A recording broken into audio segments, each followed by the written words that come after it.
Hi everybody, welcome to the first episode of our show. We'll be running out of Studio 4. I'm here today with Sam Gomez and Justin Rogers. Hi!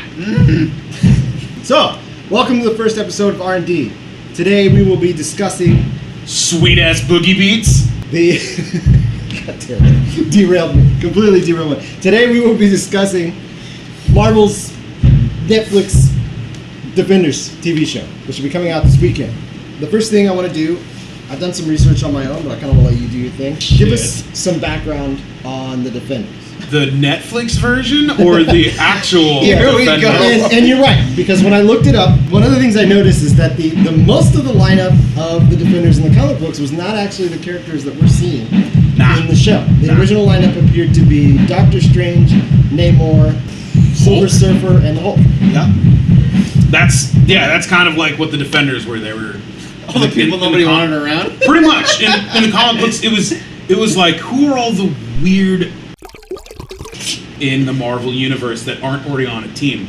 And it was also compiled of all people who just didn't work well with anybody. So from my understanding, I've only read like a few of the old Defender books, but it always had like two of my favorite characters, which is Doctor Strange and Silver Surfer. They would just go off and like do things like different versions were like super serious, where they always have like inner turmoil and stuff. But one of like the later runs in the early 2000s, I think they tried to make it, at least the art style was a lot more like comedical. So like Hulk was kind of stupid. Yeah, there's a lot of them bickering with each other. Really, what they should have done, and I kind of get it, because the Netflix people, because they're all grounded and they're street level dudes, they're the defenders of the streets. Netflix shows, consisted of Daredevil, Jessica Jones, Luke Cage, and Iron Fist. And so, with this grudging little... Thankfully, the Netflix shows, the Netflix series of Defenders is going to be 8 episodes long, compared to the 12, 13 that have been going on, which, in my opinion, there really hasn't been one series of the Marvel Netflix that required 12, 13 episodes. I mean, yeah, it's just basically it's appropriate tone. It's like it's smart. The Marvel's like effort to get the global and universal threats handled by the likes of the Avengers and Guardians of the Galaxy. And these guys are like the gutter fighters of Marvel's media at the moment. But I guess it's fine to me so far. Like, I think, in my opinion, Daredevil is perfection as far as a superhero adapted TV show. So I'm really excited to see what kind of new arcs and turns his character is going to take. Jessica Jones, I'm not really interested in. It didn't go one way or another about that show. It kind of bored me, honestly. You're not alone with that. And Luke Cage, I hope he gets to shine more as a character, as far as, especially when it comes to his powers, because all he did in like his show, he just kind of threw people around, and then maybe I anticipate he's gonna do more of that. But god damn it, throw a punch, dude!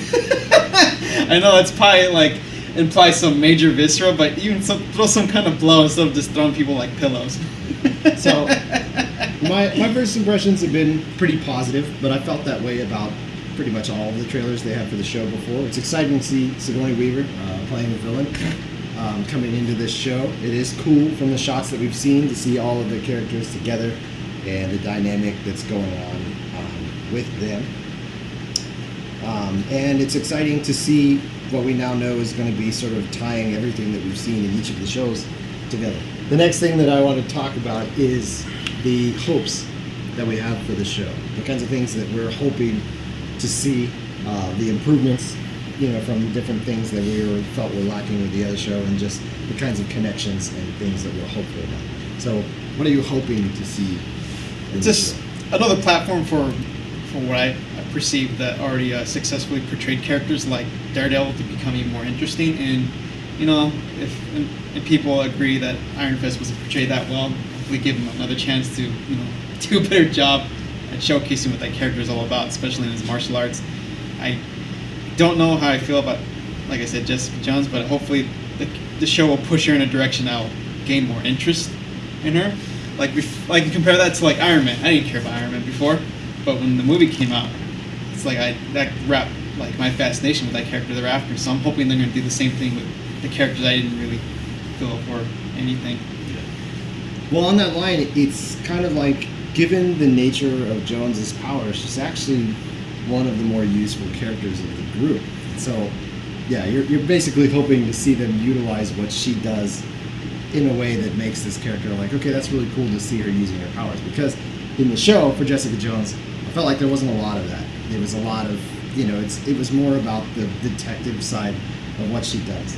What I'm hopeful to see is, all of these characters working together, seeing how their stories sort of intertwine. I'm excited to see all of the satellite characters and how they play into this dynamic. Characters like Foggy, Claire, and Karen. If we'll see, I know they said that Punisher won't make an appearance, but if there will be any kind of allusion to him and what happened with the trial of Fred Castle. But that's what I'm looking for. It's kind of exciting to see in some of the new trailers now. There's a little bit of a dynamic going on already between Luke Cage and Denny Rand. You're seeing some of that, like what builds to Heroes for Hire. Right. And that. What is Jessica Jones' power? She's like a super brute, like Luke Cage, just without the durability. So I don't know what her full power set is in the series. I thought she had flight, like She in the just comics, jumps, right? in the comic books, but she's just kind of like Hulk, I guess, like in this, where she can, just jump, Or like Superboy. super In high. DC Comics. 'Cause Yeah. He couldn't actually fly, but he did have the ability to leap. Right. So, and because of how far she can like jump up, it simulates flight because she's just like, whee! Weird. She's super strength. She has super strength, and she's kind of invulnerable, but she's not Not fully Luke invulnerable. Cage. She's not Luke Cage invulnerable. Okay. I see. You see, that speaks as to how the show didn't illustrate that well. Because you're sitting here going, what does she do? She lifted a car, but she didn't really like bash anybody, as far as I remember. Yeah, she lifted a car. Well, because she knows that she has the powers, and I think she's trying to not catch any attention. she's kind of like Hancock, but not like Superman. Mm. It's kind of like how I took it, and she's not an alien. Yeah. So, Alright. we are back, and during the break, which you may hear in audio form, Scott has brought up an important question. Scott is our cameraman, and you can't see it today. Hi, Scott. It's about a good question. He asked the question, who's getting laid in the show? Everybody, apparently. So, I'm going to get started on this rant. Here's my problem. Stick. Wait, what? Stick hasn't got laid yet. Stick. He's the only one who hasn't yet. In the comic books, we know that eventually Luke Cage and Jessica Jones are a thing. Which is why the romance with him and Claire is so like, really, Jesus, really. So it's this like 20 degrees of separation with Claire because she starts off and there's a romantic interest with her and Murdoch. That's now over. She's now sleeping with Luke Cage because we've seen the romance alluded to in the trailers with Luke Cage, right? So there's that connection there. Luke Cage, who has slept with Misty Knight already, who in the comic books Danny Rand marries. But at the moment, Danny Rand is banging Colleen Wing, so it's just like this. That's also how she takes the name of Heroes for Hire. Right. That's why a divorce. This is getting weird, and I really wish that they hadn't forced some of these unneeded relationships. Well, that's all we have for Defenders today. If you like what you heard, subscribe, check out our Patreon page, and give us your support to keep it going. We're hoping to do more things in the studio here and get us looking a little bit more professional. Thank you for watching. What is our Patreon page?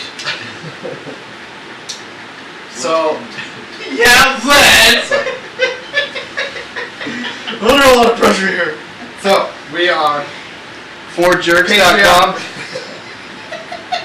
You gonna let me do this or not? We are.